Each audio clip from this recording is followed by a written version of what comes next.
Le Seigneur attend de nous un engagement définitif. Il veut présenter sa pensée dans une plus grande plénitude à son peuple. Le Seigneur cherche à obtenir cela de plus en plus en chacun d'entre nous. Peut-être viendra un stade où nous devrons conclure une transaction avec le Seigneur à ce sujet. Vous pouvez aller votre chemin et être un chrétien évangélique ordinaire si vous le désirez. Vous n'êtes pas obligé d'aller plus loin avec le Seigneur. Mais frères et sœurs, bien aimés, vous risquez de manquer quelque chose de grand si vous lui dites non. Il ne peut être question de dire non au Seigneur. Car viendra le temps où, en regardant en arrière, vous pourrez dire « Oh, je suis passé à côté de ce que Dieu voulait de meilleur pour moi. » Mais ici, je ne veux pas effrayer ni forcer qui que ce soit. Nous sommes ici juste pour partager ce que Dieu nous a montré concernant la grande plénitude de son dessein. Nous effleurons seulement l'immensité de cette plénitude. Mais compte tenu de ce qu'il a montré, nous devons en parler. Il doit le montrer. Toi, fils de l'homme, montre ce temple à la maison d'Israël, qu'ils en mesurent le plan, qu'ils rougissent. S'ils rougissent, fais-leur connaître. Ézéchiel 43:10. Qui sont ces ils? Eh bien, cela concerne ceux à qui cela a été montré. Sommes-nous du nombre de ceux qui accepteront, qui céderont à ce qu'il montre? Plusieurs fois, et de manière toujours plus insistante, la question est posée pour voir si nous allons progresser sur cette voie coûteuse.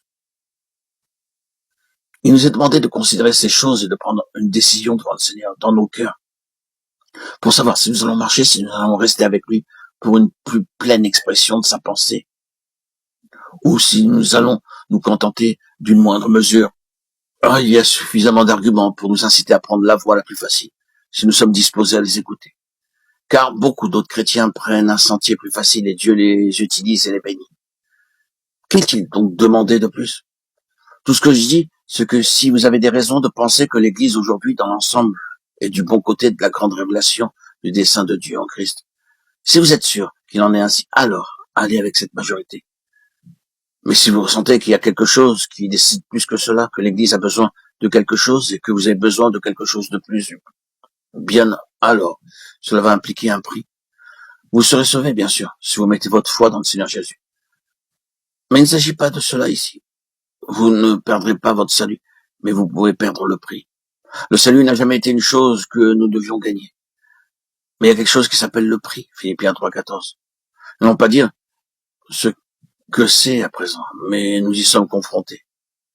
Le Seigneur n'a pas obtenu ce qu'il voulait pour son peuple, il veut nous utiliser pour cela. Il voudrait introduire son peuple parce qu'il nous aura fait entrer en expérience dans la vie. En est-il ainsi?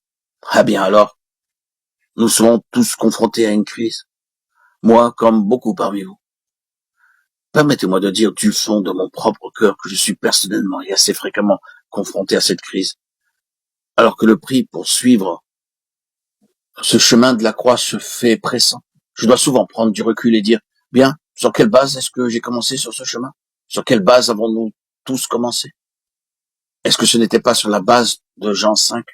Tout de Dieu, absolument tout de Dieu. C'était une chose dont nous parlions sans cesse. Nous ne savions pas tous ce que cela signifiait au cours de toutes ces écoutes audio, mais nous disions assez précisément, Dieu veut quelque chose sur cette terre. Il attend manifestement quelque chose de nous, et qui manifestement ne pourra pas se faire pour lui en dehors de lui-même. Eh bien, nous lui donnerons donc la possibilité de tout faire afin que jamais personne ne soit en mesure de dire « Oh, c'est grâce aux grands dons des hommes ou aux qualités et qualifications saillantes de telle ou telle personne. » Non. Si jamais quelque chose se réalisait, la seule explication serait « Le Seigneur l'a fait ». Et c'est là le fondement, mais combien cela devient contraignant quand nous allons de l'avant. C'est un défi tout le long du chemin et cela se manifeste dans chaque nouvelle situation, dans chaque nouvelle phase de notre progression. Êtes-vous toujours prêt à demeurer sur la seule base qu'il est Seigneur? Si le Seigneur n'entre pas dans cette chose d'une manière toute nouvelle, vous êtes fini. Êtes-vous préparé pour cela? Il y a un mystère à ce propos, le mystère de l'Évangile. Ce n'est pas une affaire de terminologie. C'est là où beaucoup ont fait erreur. Ils pensent que ce mystère, c'est une affaire de phraséologie et de vérité objective. Ils disent, oh, c'est la vérité de l'Église. Et tout ce genre de choses. Oh, frère, que Dieu nous garde de cette erreur. Ce ministère ne peut pas s'accomplir en se nourrissant de terminologie. Il y a un mystère dans tout cela. C'est le mystère de la révélation de quelque chose de profond que vous ne pouvez pas expliquer en compilant des commentaires et en recueillant toutes les données sur le sujet pour pouvoir ensuite les divulguer. Les divulguer. Oui, ce n'est pas cela. Ça ne marche pas. Il peut y avoir la même phraséologie, les mêmes idées, mais cela ne produit pas les mêmes résultats. Vous ne pouvez pas expliquer le mystère de ce qui est de Dieu. C'est un secret caché, profond, issu de Dieu lui-même. C'est un immense défi. Je dis encore que c'est un chemin très coûteux et nous devons pouvoir dire, et si nécessaire, le redire encore et encore. Je ne veux avoir aucune autre alternative. Je dois marcher avec Dieu, quoi qu'il en coûte. Frères et sœurs, bien-aimés, chers amis, que le Seigneur nous aide à nous maintenir sur cette position.